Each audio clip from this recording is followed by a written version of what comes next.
You can get us crystal clear through the iHeartRadio app, streaming from anywhere in the civilized world. And don't forget the preset feature. Go in there, make WDAE one of your favorite radio stations, make The Drive one of your favorite podcasts. Gross. It is gross, so that anything that takes place here on this program, whether it's an A-list interview, we got a big one coming up here today, or any segment you may have missed. Thanks, man. No, thank you. Commercial-free podcasts of this show can be accessed through the iHeartRadio app. It's a beautiful thing, so get on it. The phone numbers, you know them, you love them, now use them. 888-388-0957. You can call us or you can text us on the Bartow 4 DAE text platform. That number is 82945. Begin your text with DAE, followed by your comments in 140 characters or less, so they make their way here. And all guests will appear via the Central Florida Behavioral Health Network WDAE hotline. It's exciting! It is exciting, Coach. You're on the phone for 3 hours. Let me finish. Well, listen, I'm on the phone for 4 hours. I might let you start and finish if you're compelling enough. What a show we've got planned for you here on this beautiful Overreaction Monday, a full 4 hours with the Rays being on the left coast. Tonight, the Rays go head-to-head with the big, bad, big budget L.A. Dodgers. Can the Rays hang with Shohei Ohtani and the big boys? We're going to talk about it because the former Dodger, now current Ray, he's been on both sides of it. Now he's on our side. And he's with us in studio. Ryan Pepiot, number 44, Rays starting pitcher. He is progressing nicely. I think, and he just walked in here, I think he's ready to go back out there and maybe throw a few innings and help us out. As you just said that, I started writing some things down. Kevin Cash, write it down because I'm looking at your guy, Ryan Pepiot, and he looks like he's ready to go. We'll talk to Ryan Pepiot coming up at the bottom of the hour as the Rays take on the big, bad Dodgers. Yeah, Eric. Yeah. Ryan Pepiot in studio coming up at the bottom of the hour at 2:30. It was a little, mix-up in communication. We thought maybe 3 o'clock, but he got here early. He is so excited to come on with us because we love him. He showed up. He's like, I'm here, man. I'm doing my rehab, my workouts. I feel good. I'm benching, 400 pounds and doing all these other stuff, calisthenics. Well, I've been working out. Yeah, he's like Superman. He's like doing those Superman workouts. Ryan Pepiot in studio, guys, in just a few minutes. And we're going to talk to him about how he's doing and about the Rays, the weekend that was, against the Anaheim Angels, So some good, some bad, a little bit of ugliness in between. And later on, in fact, in the 5 o'clock hour, the good, the bad, and the ugly from the weekend that was right here on this here Saturday was ugly. Yeah. That wasn't good, Eric. We got to do better. But the Rays did come back and win and won yesterday. So now they're taking on the Dodgers. We'll get into it. The good, the bad, and the ugly is at 5:30. We're on the air to 6 o'clock here on this beautiful Overreaction Monday. There's a show. That's a show. That's a show. That's how we do it here. Rock Riley at 6 o'clock, and then later on tonight, Rays baseball, the Rays and the Dodgers from Chavez Ravine, Southern California, Dodger Stadium. We'll get into the Rays at the bottom of the hour with our guy Ryan Pepiot, everything that took place over the weekend. A lot of Rays talk today. 2 world champions were crowned over the weekend. You don't have to tell me what took place Saturday night. And I'll get into that, too, a little bit later on. I was about as emotional as I've been in a very long time over a sporting event. Tears of joy as opposed to tears of sadness, tears of disappointment, tears of pain, suffering. Saturday night was surreal and overwhelming. The Knicks winning the NBA championship. Last night, the Carolina Hurricanes beating our good friend John Tortorella and the Vegas Golden Knights. So 2 world champions crowned, Carolina Hurricanes and New York Knicks. We'll get into that. We'll get into a lot of different things. World Cup fever. I know a lot of you saw Team USA on Friday night. We'll talk about that a little bit later on. Ladies and gentlemen, around these parts, the hot topic of conversation is surrounding the Baker Mayfield versus the Buccaneers contract stalemate. Who blinks first and who makes the next move? That is the theme of our opening drive. Tampa Bay Sports Radio presents The Opening Drive. An impressive opening drive. What an opening drive. With TKras. Yes, sir, it is happening. So Baker Mayfield held a football camp over at the indoor facility. And, you know, he's going through the motions and the activities with the kids and everything else. And I thought it was great. The Buccaneers got a lot of footage. And Baker's great with kids. And he's just a cerebral individual. So Yaya Diaby was with me in studio on Thursday. And Yaya was great. He was with us for an hour. It was awesome. For a whole hour talking about his journey to the NFL, talking about, you know, what he's looking for, his goals, his ambitions. Yaya Diaby talking about Baker Mayfield and what kind of teammate Baker Mayfield is. He's a dog. A real deal dog, man. Like Baker has that swagger that you want every quarterback to have, man. And he's a phenomenal leader, man. And I love Baker like genuinely, and whatever they have to do to make him happy to stay with us, man. I hope they do what they need to do. But Baker is our guy, man. And I know Baker is gonna be the one to take us to the promised land. So you have it. One of his teammates, Yaya Diaby, vouching for Baker. I hope they take care of Baker. And whether they will or not is up for great speculation at this point. Jason Licht has been on this show. He said, look, I envision Baker Mayfield being here for a long time.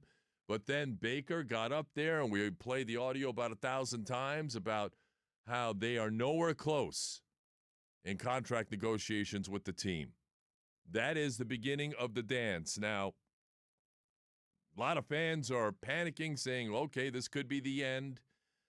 And as I told you guys last week or whenever this whole thing started to develop, this is only the start. This is negotiating. He's not doing Costanza where he's negotiating for less. Baker Mayfield wants Ted Danson money. And in this case, he wants Jordan Love money.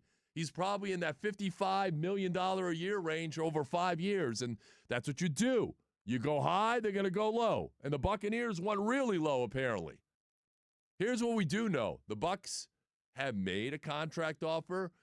Baker and his reps did not care for it to the point where there was no counter offer. Here's my counter offer.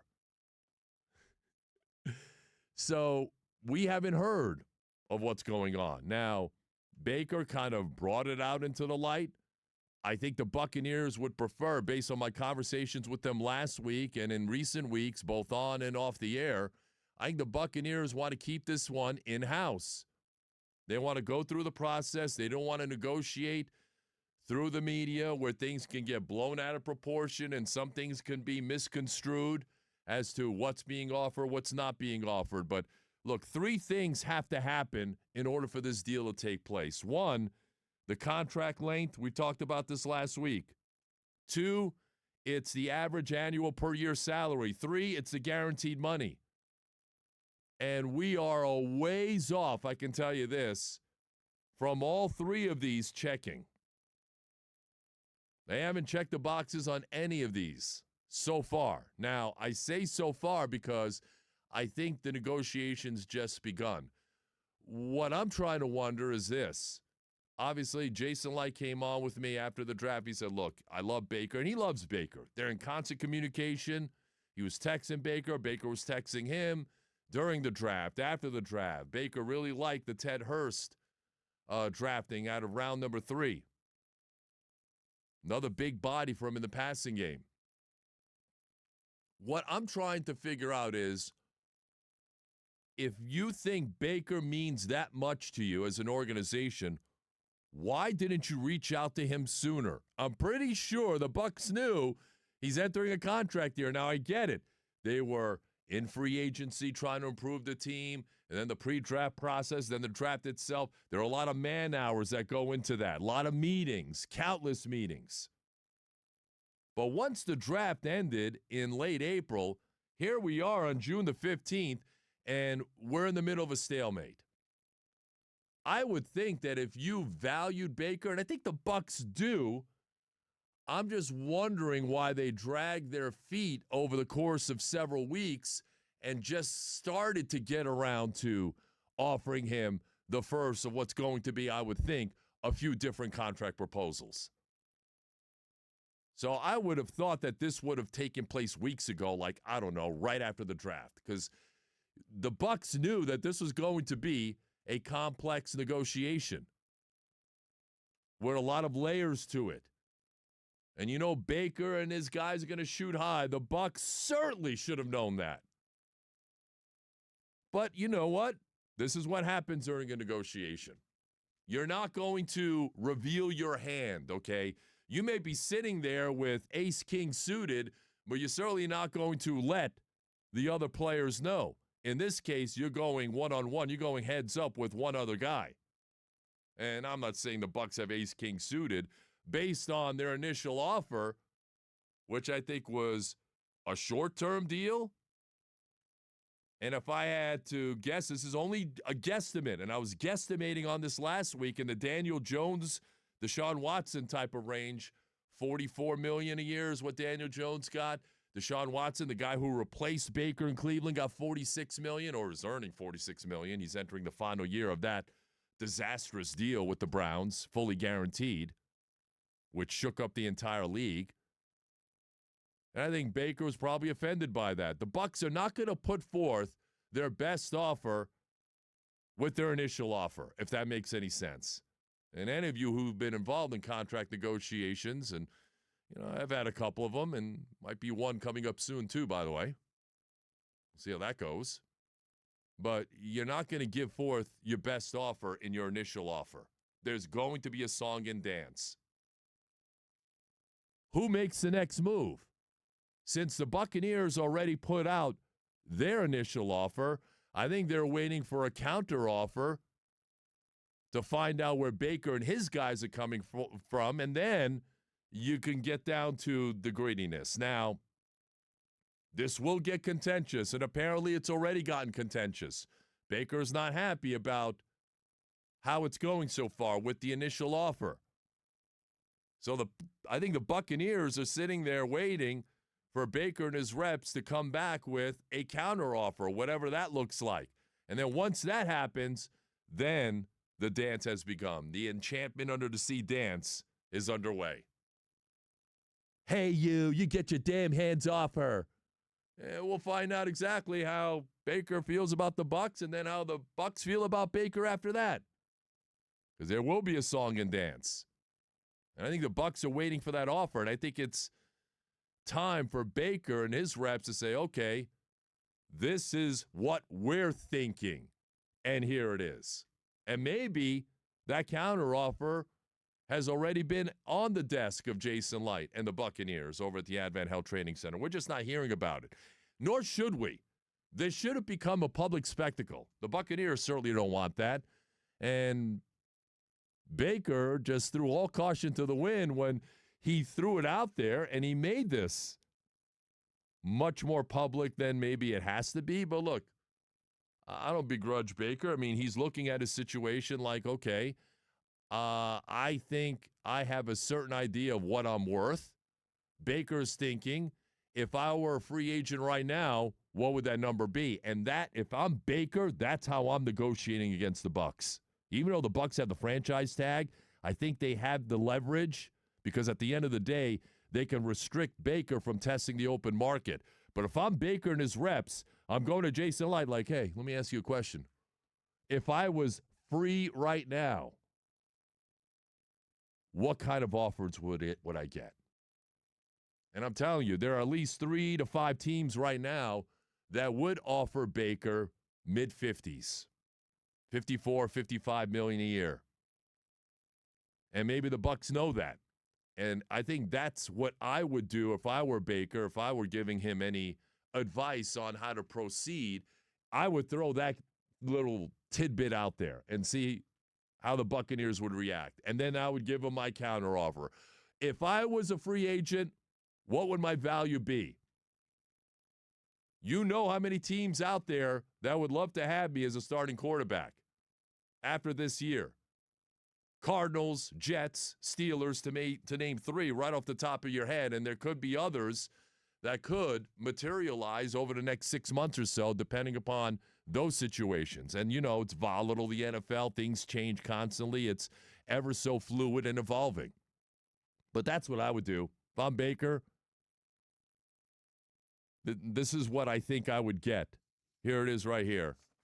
If I'm on the open market, whatever those numbers are. And I don't know. I'm just saying, if I'm Baker and his reps, here it is, 5 years, $55 million a year with $130 million guaranteed.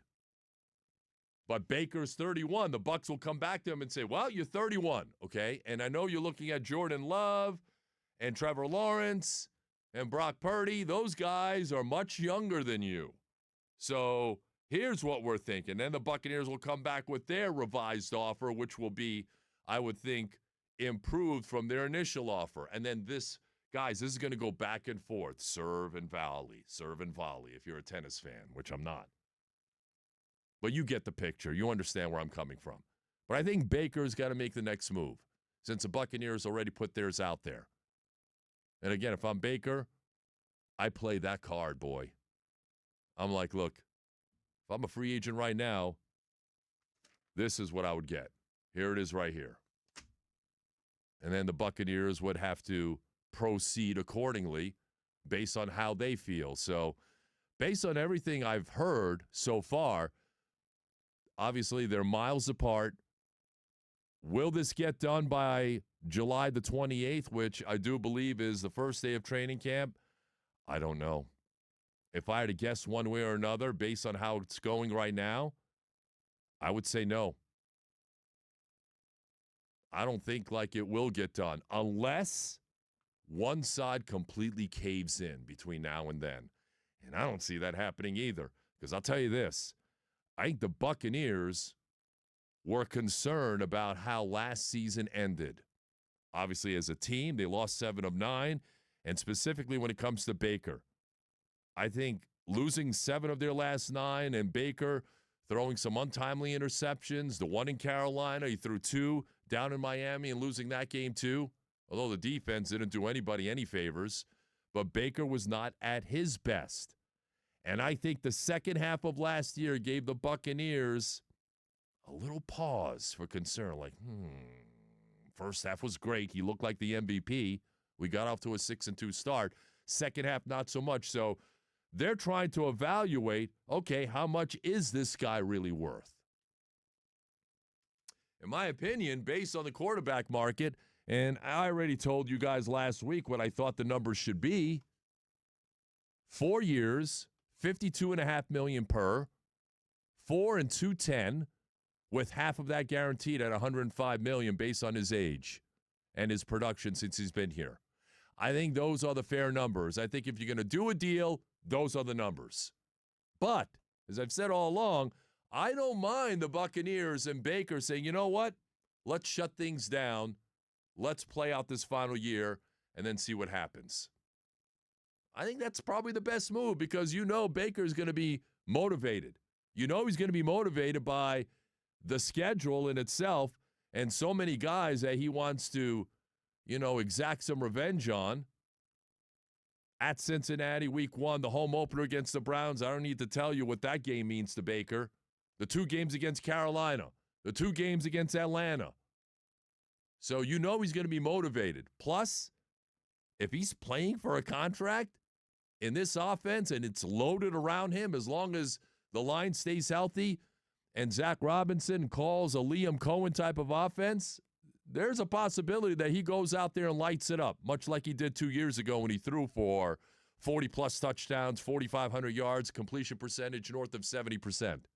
If he does that, then Baker can go, I tried to tell you. Now it's going to cost you $60 million. So it's a very interesting negotiation, and it's only just begun. All right, great to have you with us on this beautiful Overreaction Monday. Your thoughts, 888-388-0957. I mean, when did that first contract offer come from the Buccaneers?